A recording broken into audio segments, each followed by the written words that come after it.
Rocky Mountain Revival Radio presents Ministry Moments. Hey, everybody. It's Heath from Rocky Mountain Revival Radio with a ministry moment for you. This past Saturday morning, I was driving to church to lead men's group. And as I was driving, the Holy Spirit hit me with this huge epiphany. And it's probably going to upset some people, maybe even offend a few. However, multiple convictions and pushes to speak about this from the Holy Spirit have me in front of the camera now. I'm going to ask that all my fellow believers pay special attention to this one. Now, a show of hands and be honest. Do you drink Starbucks? All right. Well, thank you for being honest. Now you might be asking, Heath, what does Starbucks have to do with men's group? Well, I'm glad you asked. Hang in with me for just a second, and I'll gladly explain. You see, I'd been praying all week for guidance on what I should teach on Saturday morning.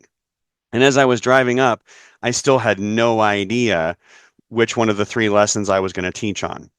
And we wound up having this conversation before group officially started, and that conversation prompted me to teach on mixture in the church.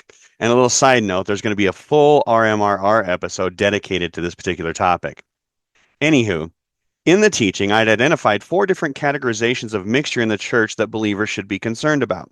One of these categories is called double mindedness. Now, we can think of an example of double-mindedness as being when we profess that we are trusting in God and we believe Him to do something, but then our actions show that we're doubting, worrying, or stressing. In fact, the Bible talks about double-mindedness in James chapter 1, verses 6 through 8, and I'm reading out of the NIV. But when you ask, you must believe and not doubt, because the one who doubts is like a wave of the sea, blown and tossed by the wind. That person should not expect to receive anything from the Lord. Such a person is double-minded and unstable in all that they do. Now, here's where Starbucks come in. Double-mindedness is also professing as a follower of Christ that you are against abortion, but then you spend money several times a week at a company that actually helps fund abortion clinics. In fact, Starbucks not only contributes to abortion clinics, they also help pay for their employees to get abortions, including travel benefits for their employees to go get an abortion. Then there's the Starbucks logo. And according to the Symbol Dictionary, the first Starbucks logo, created in 1971, created a twin-tailed mermaid known as Melusine or Melisande.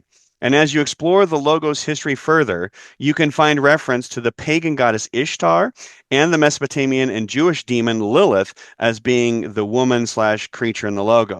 The 1971 logo also bears a striking resemblance to an upside down Baphomet or a satanic goat head.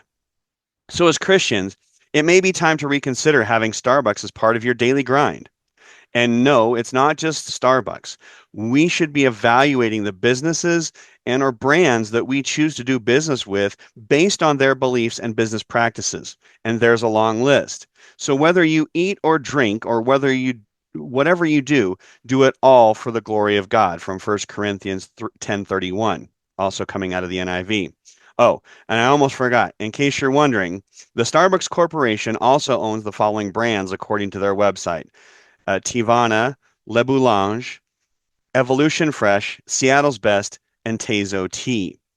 Also, a special thank you to Scott Smith for his research on the history of the Starbucks logo, and credit for the images used in today's message goes to him.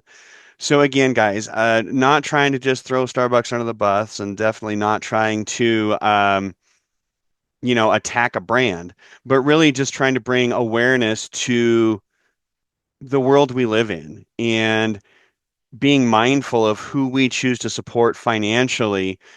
Do they have the same values and beliefs that we do? So I hope that this message has got you thinking a little bit today. I thank you for tuning in. Hope you have a great week and be blessed.